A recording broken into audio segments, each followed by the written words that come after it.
First story. I dated and remarried 2 months after my wife of 25 years finally died. I sold her house to buy a bike and clear my loans, but my entitled stepkids stole all my inheritance. I demanded they give up their inheritance for taking care of their vegetable mom and then uninvited them from my wedding. Now my own bio son betrayed me, choosing his ungrateful step-siblings. I lost my bike and house, and my new wife divorced me. Throwaway because my oldest stepson reads Reddit, and I'm not dealing with another family intervention over something I wrote online. About a year ago, my wife, Ellen 60F, passed away after a short, brutal 8-month battle with cancer. We were married for 25 years. She had 3 kids from a previous marriage: Sarah 42F, Emily 40F, and Adam 39M. I 52M came into their lives when they were still in school, and I was always there. Their biological father was barely around. Never paid child support, never called on birthdays. I was the one who paid for Sarah's braces, Emily's community college, and Adam's Dewey lawyer. I raised them like my own. Ellen and I also had one son together, Daniel 25M, who's been the only one acting like I matter in the past year. But even he's turning on me now. Ellen's illness drained everything from me. Emotionally, sure, but also financially. She wasn't working the last few years, and even before the cancer, she was not exactly the partner I married. I was still working full-time, and she was basically confined to the bedroom most days. I'd come home to silence. No dinner, no conversation. Just meds, silence, and guilt. And when the cancer diagnosis came, it was like a death sentence I wasn't allowed to talk about. She refused hospice until the last second, so I was the nurse, the cook, the errand boy, and the emotional punching bag. I sold my SUV to cover bills. I dipped into my 401k. I maxed out credit cards to pay for chemo that wasn't even working. I felt like I was watching my bank account die faster than she was. It got to the point where every beep of the medical machine just felt like another invoice in the mail. I know that sounds cold. I loved Ellen. But towards the end, it was like I was married to a ghost that wouldn't pass on. And yeah, when she finally did, I cried. But I also felt like I could breathe again. That's something I've never said out loud, not even to Daniel. I met Carol 49F 2 months after Ellen passed. She was smart, fun, and grounded. Independent. She had her own house and her own career, and she wasn't lying in bed waiting to die. We started dating casually, but things moved fast. I think I needed someone who could carry a conversation and laugh again, not whisper about wills and pain meds. We got married a few months ago. Once it became clear I was going to move into Carol's house permanently, I made the decision to sell Ellen's old house. It was never technically ours.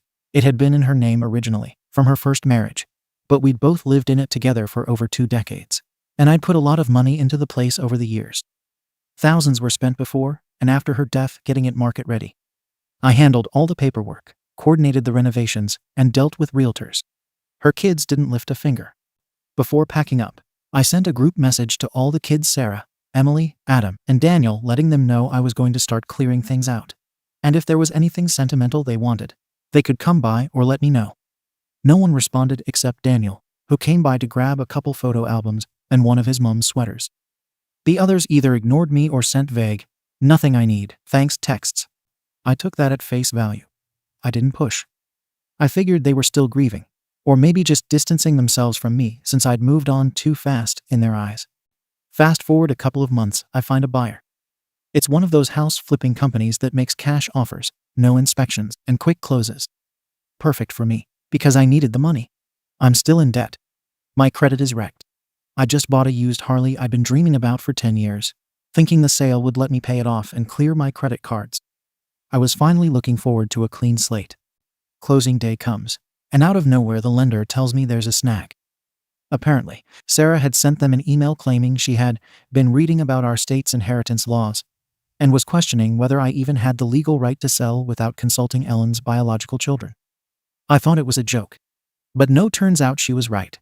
Because I wasn't legally their father, and because the house was initially in Ellen's name alone. The law in our state says her biological heirs are entitled to a portion of the proceeds unless there's a specific will stating otherwise.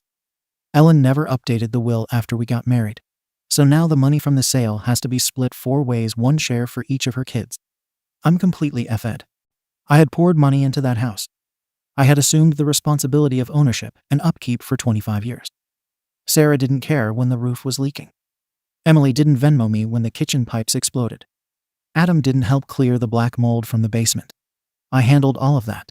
And they want to show up now like goddamn vultures after she's gone and demand their cut.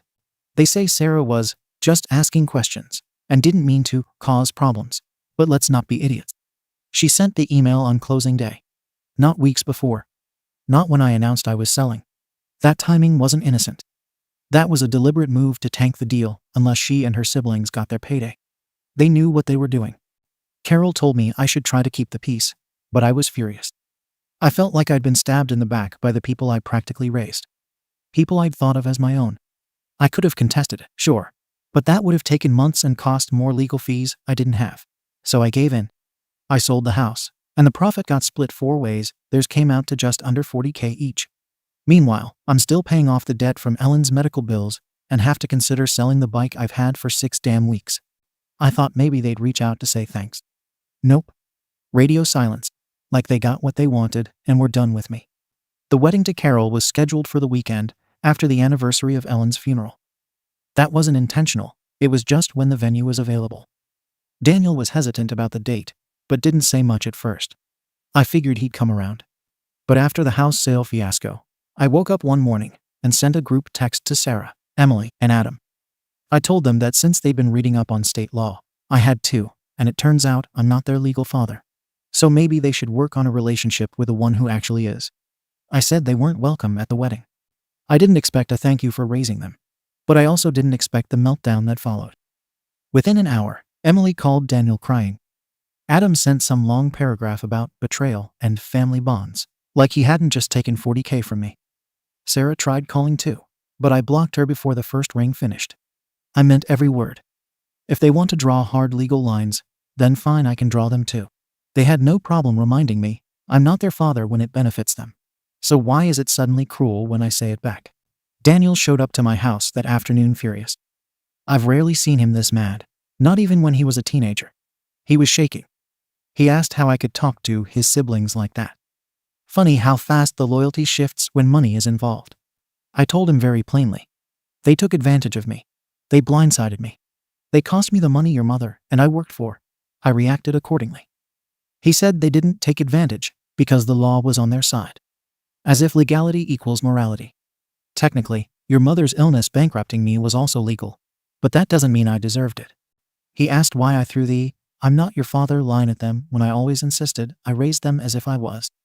I told him raising someone and being legally recognized as their parent are 2 different things. If the first doesn't matter to them, why should it matter to me? I'm tired of being the only one who remembers everything I've sacrificed. He said they were hurt. That Sarah genuinely didn't know her question would trigger the lender to freeze the transaction. Right. Just like how she conveniently forgot to help clean out her mother's house. Forgot to ask about funeral costs. And forgot to check in on me even once after Ellen died. That woman remembers every scrap of state law, but can't remember basic decency. I don't buy it. Then he brought up the wedding. He said the date felt like a slap in the face. I told him the date meant nothing to me, the funeral wasn't the real loss. The day she died was what mattered. Everything after that was logistics. And yes, I said that out loud, and no, I didn't soften it. Somehow that was disrespectful and insensitive. He accused me of moving on too fast, which is ridiculous. I spent the better part of a decade dealing with a wife who was already half gone before she officially left. My grief was dragged out to the point where there was nothing left to mourn by the time she passed. According to him, that's a horrible thing to say.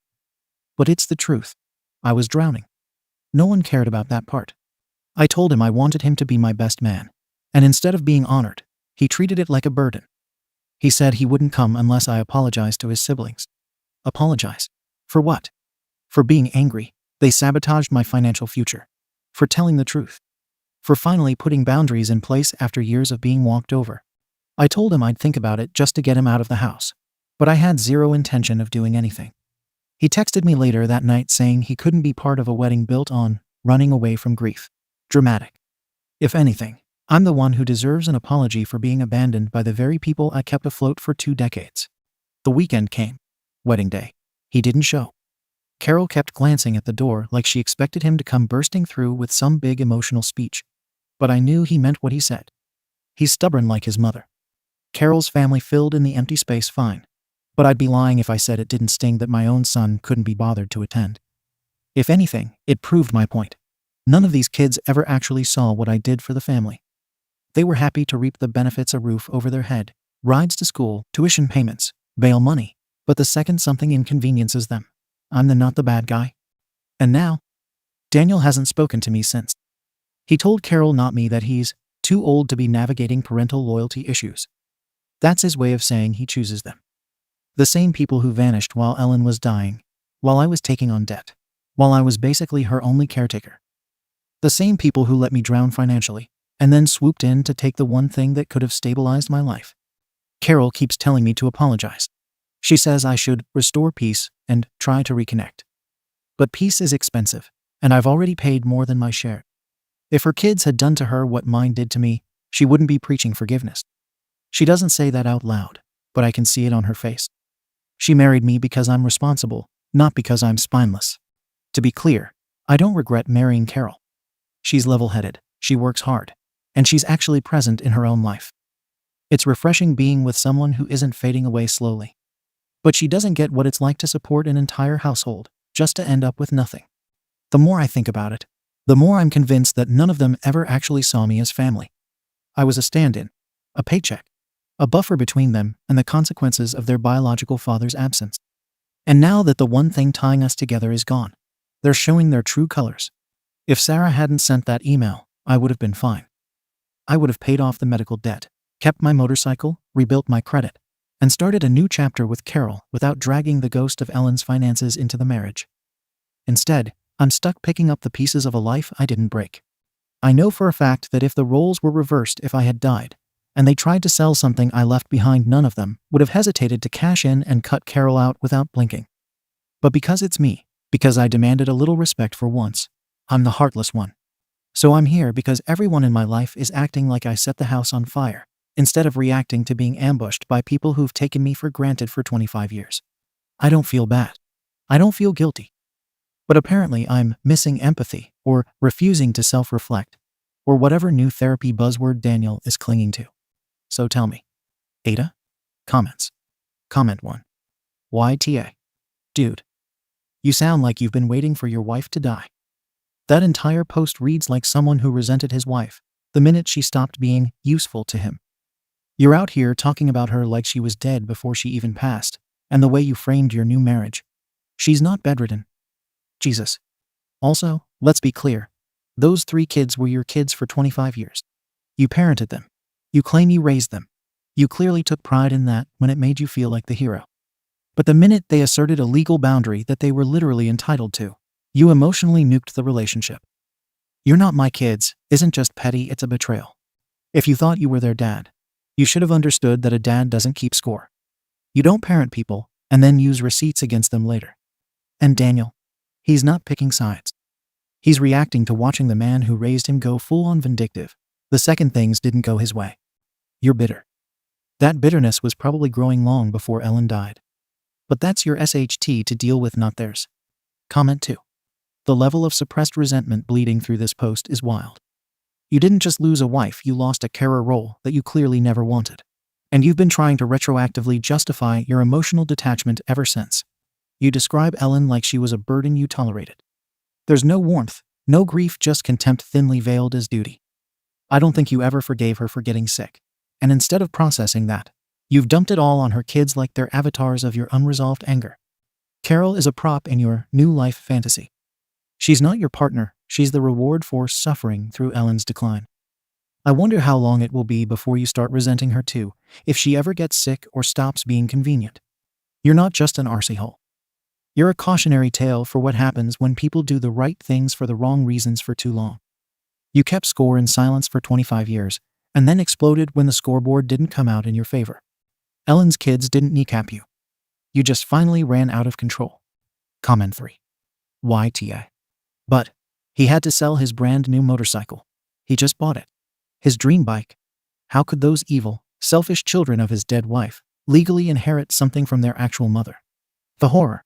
Perez. Let's get real. You tried to disinherit your late wife's kids, didn't bother checking the legal ownership of the house, and when the law didn't bend in your favor, you decided to go nuclear. You told the kids you raised their whole lives that you're not their dad over a house sale. You didn't just burn the bridge, You salted the damn earth. And then you tried to throw a wedding a week after the anniversary of your wife's funeral and are now playing the victim because your son told you to kick rocks. Get real. Of course he's pissed. I'd be shocked if he wasn't. You can keep pretending like this was all about betrayal. But the only betrayal here is you abandoning the family you helped raise because you didn't like that they had rights you failed to plan for. YTA. YTA for the tantrum. YTF for the disowning. And YTF for thinking any of this makes you a victim. Grow up. Update. Well, I guess this is what rock bottom looks like. Things haven't exactly gotten better since my last post. I'm in debt, under investigation at work, possibly about to get sued, and separated from my wife again. It started when I found a letter from Ellen while clearing out some old folders. It was tucked between insurance paperwork and expired medical receipts. Dated a few weeks before she passed. It was addressed to my kids. I didn't read the whole thing at first. I was shaking too hard. But when I finally did, I saw that she wrote in her own handwriting that she wished she had time to redo the will, that the house should go to her children, and that I had done enough, and they deserved something from her. She even thanked them for being understanding. Understanding of what? They barely visited her. I was the one wiping her mouth and cleaning up after the seizures.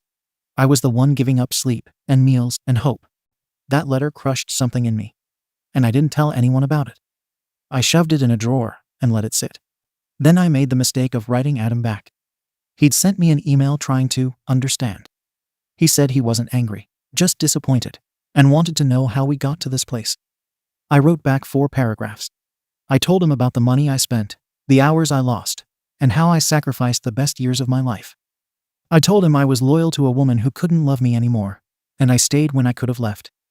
I told him he owed me not just morally, but financially. He sent back one line. Thanks for the clarity. I didn't realize he forwarded that email to his siblings until Daniel showed up again, this time with Ellen's sister. I hadn't seen that woman since the funeral. She never liked me. Always gave me the side eye when I tried to hold Ellen's hand or make a joke. Treated me like I was just waiting for Ellen to die so I could run off and start over, like she had some psychic read on me. She came in with this condescending look, and before I could even speak, she said, "You read the letter, didn't you?" I must have gone pale. I asked what she meant, and she said Ellen had asked her to deliver a copy to the kids if she didn't make it. Said she had a feeling I'd bury it if I found it first. I had no words. I simply walked into my bedroom and locked the door. Carol was there for all of it. She didn't say much. Just sat on the couch watching everything fall apart. The next day, she packed a bag. She said she needed space. Said she didn't sign up to be the punching bag in some unresolved war between a dead woman's family and a man who clearly hadn't grieved anything properly. She said I was stuck in a place between resentment and fantasy, and I had no idea what the hell that even meant. I asked if this was really about the kids, or if she just couldn't handle the fact that I was angry at Ellen. She didn't answer. Just left. I tried to hold it together at work, but I guess I wasn't hiding it well. I snapped when a younger coworker joked that I was going full boomer mode. I grabbed him, not proud of it. Just one hand around the collar, barely touching his neck, but he made a scene like I strangled him. HR sent me home pending review. I might lose the job. Probably will. At this point, I don't even care. That same night, I wrote an email to all 4 kids. I told them I was done being the ATM, that they owed me. For the roof I paid for the bills, for the food in their mouths and the clothes on their backs, for every doctor appointment and court fee, for standing by their mother when she turned into a vegetable who couldn't hold a conversation, who couldn't meet my needs, who left me alone in my own home for years. I told them I wanted half of the inheritance they'd taken. That was only fair. Reimbursement for services rendered. And if they refused, I said I'd see them in court. Not just over the house, but emotional damages. Defamation. Whatever my lawyer could make stick. I wrote that they ruined my marriage, sabotaged my financial future, and left me with nothing but debt and trauma. I wrote that I deserved peace. I deserved my life back. And I deserved better than to be treated like some disposable caretaker they could forget about the second Mom died. Emily replied first. One sentence. Don't ever contact me again. Sarah followed with a full page about emotional abuse. Adam didn't respond. Daniel blocked my number. Now I'm getting lawyer letters. Carol won't talk to me. She's still in her house and says she needs distance to decide if this is something she can live with. I know what that means. It means she's already out. I can't sleep. I'm back on antacids, barely eating. My debt is swallowing me whole. I've started selling off tools, furniture, anything that isn't nailed down. I thought about selling the Harley, but I already hawked it last month. It barely dented the credit card. And everyone keeps acting like I'm the monster here. For what? Not rolling over. For telling the truth. For standing up for myself. I'm not a arsehole. I was a husband. I was a father. I was there. While they were off living their lives, I was the one on the bathroom floor with Ellen, cleaning up the aftermath of chemo. And what do I get? Silence. Accusations. Estrangement. I'm 52, and I feel 80. I just want to retire and live a quiet life. I want to sit in a chair without wondering who's going to come for me next. But these entitled people, they can't stand the idea that I might actually be happy again. That I might deserve a break. So now I'm here, back on Reddit, wondering how the hell I became the bad guy after I gave them nothing but loyalty and sacrifice. Maybe I lost my temper. Maybe I said some things too sharply. But I didn't lie. I didn't manipulate. I just asked for what was mine.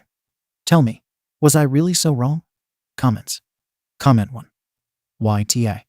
Your entire update reads like someone who is on the verge of a full-scale breakdown and trying to drag everyone else into the crater with him. Let's talk logistics, not emotions. The house money was never yours.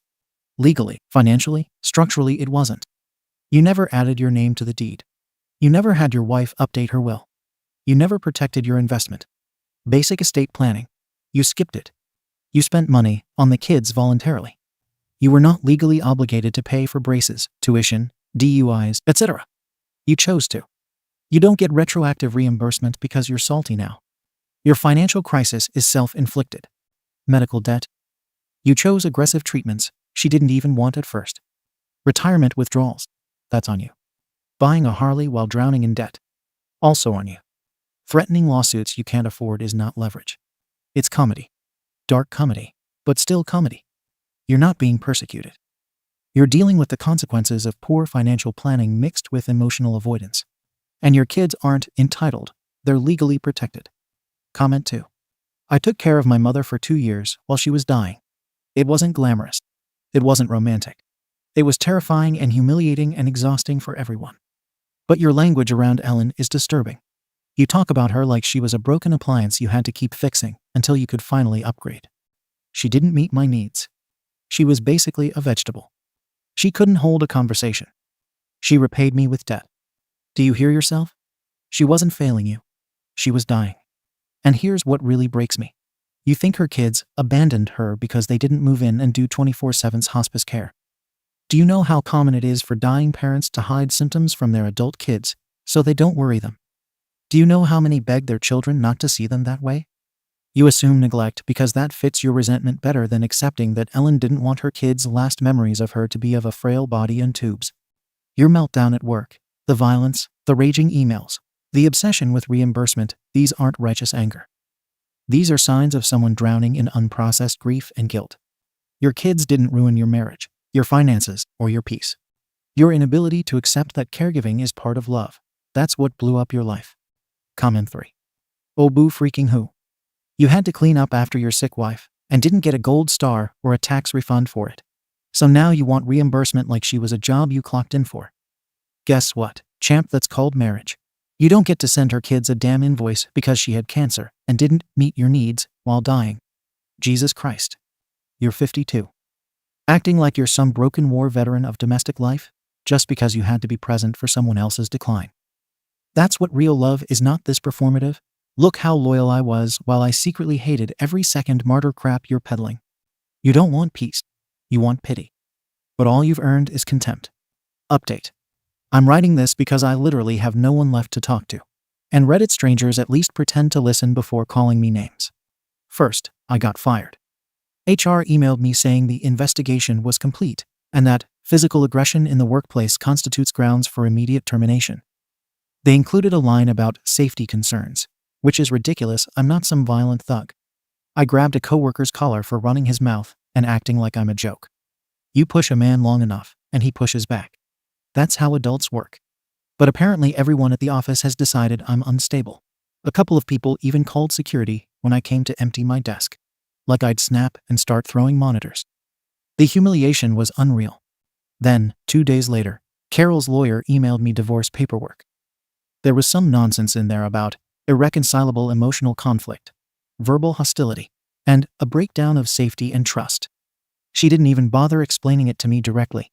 She changed the locks on her place and told my neighbor to tell me not to come by. She didn't even ask for anything, no assets, no money, she just wants out. I guess she realized she can't handle grief that isn't packaged neatly. Real life was too much for her. Meanwhile, my own lawyer quit. Sent me a formal letter saying he cannot ethically represent a client who continually disregards legal guidance and engages in inflammatory communication. He was referring to the email I sent the kids demanding reimbursement. Apparently threatening civil action while openly admitting emotional motives is problematic. Whatever. Attorneys are cowards when things get complicated. I'll find a better one. Except I probably can't afford one now, because with no job, I've missed 2 mortgage payments, and the bank sent a foreclosure warning. They strongly advised I contact a financial counselor. I'm not calling anyone. I know what the problem is. I wouldn't be in this situation if the kids hadn't gutted the sale profit. They say it wasn't theirs to give, but they had no problem taking it from me. Speaking of the kids, one of them I assume Sarah, because she's the queen of passive-aggressive theatrics, filed for a restraining order. I was served at home at 7 a.m. like some criminal. The officer acted like he was doing me a favor by being calm and patient. The order covers all 3 stepkids and Daniel, even though I haven't contacted Daniel at all. It says I can't email them, text them, call them, or show up at any of their homes or workplaces. Violating it could mean jail. Daniel is officially no contact. He didn't call me, didn't text me. He had a lawyer send a letter 3 sentences long saying he wishes to terminate personal and familial communication. That's it. 25 years of being his father, gone in a form letter. And people call me cold. With everything falling apart, I tried to sell some belongings, tools, furniture, electronics to keep up with the mortgage. I put out a yard sale sign, and a neighbor walked by with her dog and gave me this pitying look like I was a wildlife rescue case. A couple strangers came through and lowballed me on everything. One guy pointed to my old lawnmower and said, $50, it barely runs. I almost told him to get off my property, but I needed the cash. The worst part, the house feels empty. Not just empty, hollow. Like no one has lived here, or ever will again. Everything echoes. Even the clock ticking sounds like it's mocking me. I kept hearing footsteps that weren't footsteps and voices that weren't voices. I barely sleep more than 3 hours. And then I found the letter again. I don't even remember taking it out of the drawer. It was just suddenly there on the kitchen table. I read it again, slowly this time. Every line cut deeper. Ellen wrote things like, I'm grateful for everything he has done, even if he doesn't always understand my choices. She thanked the kids for their patience. They barely checked in. I was the one losing sleep, losing money, and losing my sanity. What patience did they show? Then she wrote, I hope he forgives me someday for the burden I placed on him. Forgive her? For dying? For getting sick? For leaving me with debt? For leaving me with ungrateful children who think they're entitled to everything she owned? I read that line again and again until the ink blurred. I couldn't tell if it was the paper or my eyes. I said her name out loud. The house felt colder, and I swear, for a moment, I felt like she was in the room, not watching over me, not comforting me, but disappointed, like I'd failed some test. I don't know what to do with that. The thing is, I'm not a bad man. I stayed. I took care of her when everyone else lived their lives. I didn't cheat. I didn't bail. I didn't complain when the bills piled up. I didn't complain when she couldn't touch me, talk to me, or even look at me like she used to. I did everything right, and the universe still decided to kick me in the teeth. And now? I'm sitting in a house I'm about to lose, with no wife, no job, no kids, and no lawyer. The only thing I have left is a letter from a dead woman telling me she hoped I'd understand something I still don't understand at all. Everyone calls me selfish. Maybe I am. But I gave years of my life to people who repaid me by disappearing the second I asked for something back. Tell me again how I'm the arsehole. Comments. Comment 1. There's a particular kind of man who thinks enduring something gives him moral ownership over it. That's you. You think that because you stayed during Ellen's illness, you're owed something: money, loyalty, obedience. But caregiving isn't a transaction. That's not love. That's a bank account with resentment as interest. And now, your whole life is burning down because you can't accept that the people you raised aren't going to bend over backwards and throw you a parade for doing the bare minimum of being a decent partner and stepfather. You don't want reconciliation, you want leverage. You want them to admit you're the hero in a story you never really believed in to begin with. But here's the truth. They saw who you really were the second they stopped being useful to you. And so did Carol. That's why everyone's gone. Not because they're cruel, but because you're exhausted with your own bitterness and using everyone else as the target. Comment 2. I actually almost felt bad for you. Medical debt, family fallout, job loss, it's a lot. But then you kept talking. And the deeper into your self-pity spiral you went, the more obvious it became that this was all going to happen no matter what. You were always going to blow it up. The inheritance was just the match. You never dealt with your grief. You never processed the years of resentment. You never forgave Ellen for being sick, and you sure as hell never forgave her kids for existing. All they did was follow the law, and you responded with emotional arson, trying to burn every bridge so no one else could walk away without stepping through fire. And now you're alone, and you still think that proves you were right. It doesn't. It proves you were intolerable. You didn't just push people away. You pulled the damn eject lever. Repeatedly. No wonder they all bailed. Comment 3. Honestly. You lost me the second you described your dying wife as a vegetable who didn't meet your needs. You didn't love her, you tolerated her. And you resented every second of it. And let's talk about that damn letter. She knew who you were. She knew you'd bury it. She even sent a copy to her sister, just in case. And what did you do when you found it? You shoved it in a drawer like it was evidence of a crime. That wasn't her betraying you. That was her trying to make peace in a house where she probably knew she was already a ghost. You didn't just lose everything because of the kids. You lost everything because the version of you that people clung to, the husband, the father, the provider, stopped existing the second you stopped feeling in control. And now you're just screaming into the void, demanding the world apologize for your pain. Second story. My delusional sister brought a con artist guru on family Thanksgiving. He pulled cheating stories out of his arse about my family members to get them to join us in his cult. So my dad kicked him out, and my sister made a group chat demanding to heal as a family. So my dad made a group chat without her for an intervention. It messed up the whole family. So, you asked for some drama. My sister took the cake this year. Let me tell you how it went with the spicy details so you can feel like you were there. Here we go. My family is already dramatic on a normal Thursday, so holidays are basically boss-level chaos. My sister has been finding herself lately. Yoga, journaling, sage, we support it, whatever.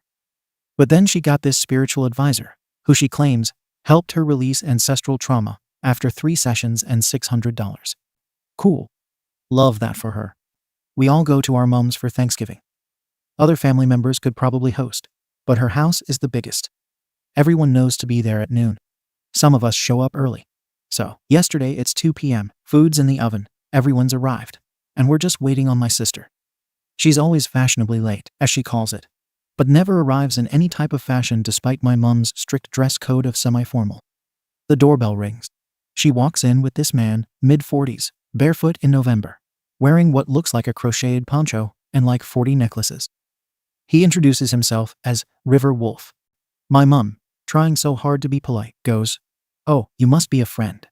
He goes, "No, I'm her guide." My dad's face. Buffering icon. We don't even try to make small talk, as it's almost time to eat. So my mum tries in her best host voice to move us all to the dining room. We sit down to eat. Before anyone can touch a roll, River Wolf stands up and says he needs to cleanse the table energy. He starts waving smoke everywhere, walking all around us, in between us and across the table, cleansing with this gross-smelling incense. My nephew starts coughing. My mum's upset because she thinks the turkey is going to taste like incense. Then River Wolf stops mid-smoking and grabs a crystal from his pocket, holds it over my brother-in-law's head, and says, "You carry resentment for a woman who wronged you." My brother-in-law? Which woman? My sister yells at him, "Stay open." My sister-in-law yells louder, "Stay open to what?" Now everyone is screaming because apparently River Wolf felt cheating energy in the house. He refuses to say who and claims it will reveal itself. Chaos erupts at the table. My aunt immediately assumes it's her husband, which made me laugh, because WTF, River Wolf isn't even over your husband. My uncle insists it's actually my cousin's boyfriend. My cousin starts sobbing. Her boyfriend gets up and leaves.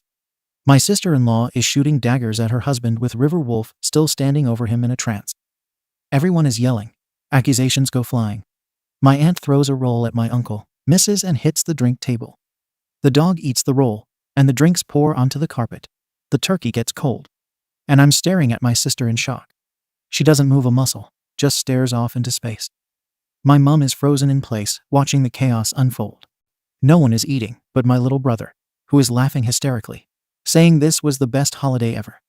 We try to get through dinner and the rest of the night. Dessert time was awkward, to say the least.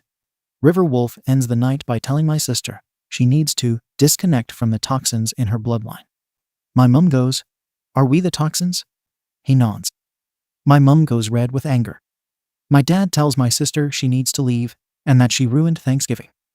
My sister is offended that no one is respecting her journey. Everyone else is offended that she brought a barefoot homewrecker to a federal holiday. She left in tears. My dad said he's canceling Christmas.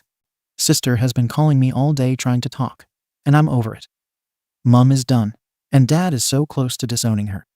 Can't wait for New Year's. That one is still on. Update 1. So sister sent a group text that River said we need to heal as a family. So she is going to have a family circle at her house tonight, and we all need to be there. And to bring an open heart. Cue my dad. He makes a new group text without my sister, saying we are going. But it's going to be an intervention instead, and to not tell my sister. We'll keep you all posted. Comments. Commenter 1. It would have been even funnier if someone from the family pulled out a crystal and turned it back on River Wolf. I'm sensing an aura of dishonesty. To clear out your own toxins, you must shun worldly possessions and must never accept payment for your services. You are, what we call in the industry, a scam artist. Commenter 2. Holy moly. WOOA. What I would give to have been a fly on the wall for this. Please let us know if you have an update. Please, you should answer the phone and ask your sister how she expected that to go. Update. I promised an update, so let me write it out now, while it's still fresh in my memory. Try to read the images last, or you may not understand without the context. For context, I did post a mini update to the bottom of that post update. So sister sent a group text that River said we need to heal as a family. So she is going to have a family circle at her house tonight, and we all need to be there. And to bring an open heart. Cue my dad. He makes a new group text without my sister, saying we are going. But it's going to be an intervention instead, and to not tell my sister. We'll keep you all posted. We all caught up. Good. Here we go. The intervention. It's, I seriously don't know when or if this is going to end, honestly. We gave it a valiant effort. So after Thanksgiving's crystal-infused meltdown, we all agreed silently, mentally, spiritually, whatever that we were done with River Wolf. Except my sister. Of course. We get a group text from her. River says we all need to heal together. Family circle tonight at my place. Bring an open heart. Ma'am, what I need to bring is pepper spray. This is where my dad made the separate group chat that we are all indeed going. But what she doesn't know is that it will be an intervention into my sister's latest shenanigans. And this sleaze River Wolf. Me, my dad, mum, aunt and uncle, little brother, and, ironically, 3 of my cousins went to Sis's family circle. Sis greets us at the door with fresh tears in her eye and a fake Academy Award-winning smile. I'm so glad you came. Please come inside and release your negativity at the door. We step inside. Her living room is devoid of furniture, and a circle of pillows is waiting for us. She has on some odd flute music playing, and more of that hideous incense from Thanksgiving is burning. Please, sit, she tells us. We all pick a pillow, watching my dad carefully for any cue on what we need to do. She grabs a tray of the ugliest teacups I have seen in my life, handing us each one. This is therapeutic tea made from ashwagandha and River's own special blend. I internally gag, smell the liquid, then literally gag at the smell.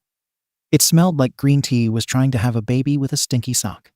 After all of us are seated with our probably laced tea inside Goodwill Reject cups in our hands, my sister steps into the circle and tells us something about the circle being a safe place, and that we as a family need to heal.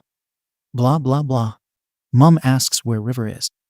My sis says he will be joining us later, as this is a moment for just family.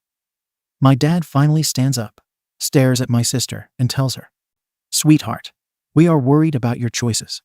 My sister's nostrils flare like she's about to summon River Wolf through a mirror. Before anyone can gently ease into things, my aunt, who has never eased into anything in her life, blurts out, "River is a con man." We all freeze. Sis seems to turn to aunt in slow motion and goes, "Is this A spiritual betrayal circle, honestly. Points for accuracy. Mum tries for therapeutic mode.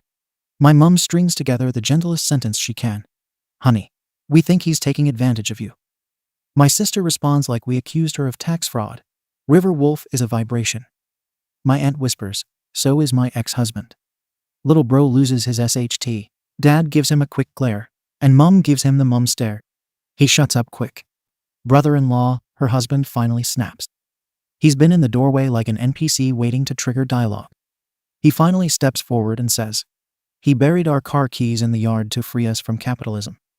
My sister gasps like he kicked a baby deer. You were supposed to trust the process, he goes. The process cost me 6 hours and a metal detector. Dad tries again. You've changed your number 3 times.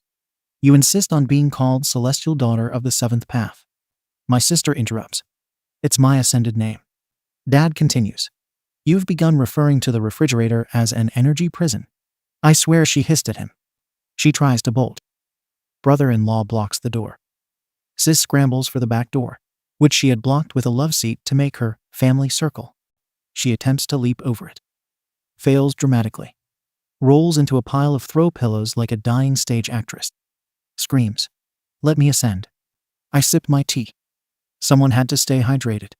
Side note. Probably shouldn't have done that. I'm going to need to call my doc on Monday and probably bring a sample. Dad walks over, pulls my sister to her feet and says, very sternly, you need to see these news articles, and shows her his phone. She was hesitant at first, but finally started reading. Her face went through a kaleidoscope of emotions before she threw the phone down, yelling, I don't believe you, before scrambling to the front door again. Brother-in-law has had enough. He opens the door, letting her sprint outside. I swear her crying sounded like an old noisemaker echoing down the street, in that vacuum cleaner trying to swallow a Lego way. Brother-in-law looks at all of us, apologizing, and says we tried. Dad shrugs it off. Mum is crying again. We decide it's best to head out. If sis won't come to her senses with our help, she's going to have to figure this one out on her own. We say our goodbyes and head our separate ways. I figured sis would reach back out to me at some point. I was hoping for tomorrow. But I was wrong. She texted me within moments of me leaving. And just read them for yourself. Pretty sure sis is on the loony wagon departing for crazy town, if not having arrived already. Oh, and she left me on read. The texts. Transcript of the text messages between OP and their sister. Sister. Are you ducking kidding me? You guys staged an intervention at my house. At my family circle for healing. Just when I thought you guys wouldn't stoop any lower, you pull this. Like I'm some addict. And River is not a scam artist. He told me. Those articles you found were fake. OP. Yes, name, we did. It was actually Dad's idea. This has gone on long enough. OP. You need to get your head out of your arse and see that he is a grifter. Name. OP. Those news articles are real. Sister. I can't believe you guys. He is not a grifter. And for you all to gang up on me like that? What is wrong with you? OP. Name. He's using you. Sister. Stop. Just stop, OP. You guys are so full of SHT. River told me you guys would do this. OP. Do what? Corner you? Tell you you are being used by a con artist. Sister. No. He said you'd all try to sabotage my happiness. OP. OMG, you have got to be kidding me. We did this because we want you to be happy. Not used by a con artist for $1,200 an hour in life coach lessons. Sister. Lemfow. Name 1 and name 2 don't agree. He's done wonders for them too. OP. Wait. Who TF are name 1 and name 2? Sister. His followers. OP. OMG sister, you're in a cult. Sister. River Wolf is not a cult leader. He is a cosmic architect. OP. I literally watched him steal your blender. Sister. It wanted to leave. OP. Sister, you can't be serious. Now you're just in denial. Sister. Wow. Just wow. I hope you're happy with yourself because I have never felt so betrayed in my entire life. You, of all people, teaming up with them behind my back. You sat there and let them attack my spiritual path like it's some kind of joke. Do you even understand what you did? Do you even care? I trusted you. I told you things I haven't told anyone, and you turned it into some kind of family circus ambush. River Wolf warned me someone close would try to dim my ascension, and I cannot believe it was you. You've always pretended to support me, but clearly you're just like the rest of them. Congratulations on helping them destroy what little peace I had left. Don't contact me. Don't text me. Don't speak to me until you're ready to apologize for trying to sabotage my awakening. I'm spending the solstice in silence and reflection. Enjoy your small-minded drama. Your former sister. Since apparently I have to be reborn without you. OP. Wow, okay. First of all, I didn't sabotage your awakening. I just refused to let you bring a barefoot blender thief into our family again, and hoped you'd listen to reason. If that counts as spiritual oppression, then I'm absolutely guilty. When you're done spending the solstice communing with your chakras or whatever, you're welcome to come back to real life, where people use their legal names and don't bury car keys as therapy. Until then, may your crystals stay charged and your appliances stay unstolen. Also, Mum says you're in charge of bringing the Tiki tokens this year. Name-asked, I guess. Sister. FUOP. OP. That kind of language dims my positive outlook on life. Former sister. Stop diminishing my chance of a better future. Sister. OP. Sounds effing stupid, doesn't it? End of transcript. Comments. Commenter 1. The blender wanted to leave. Oh my god, I'm sorry. But I'm laughing so hard the dog is freaked.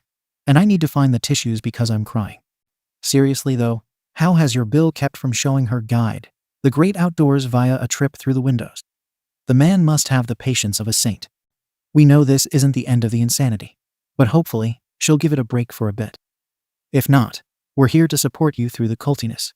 OP Elmau, trust me, the blender absolutely filed for emancipation, the second river wolf whispered to it. That thing practically jumped into his tote bag.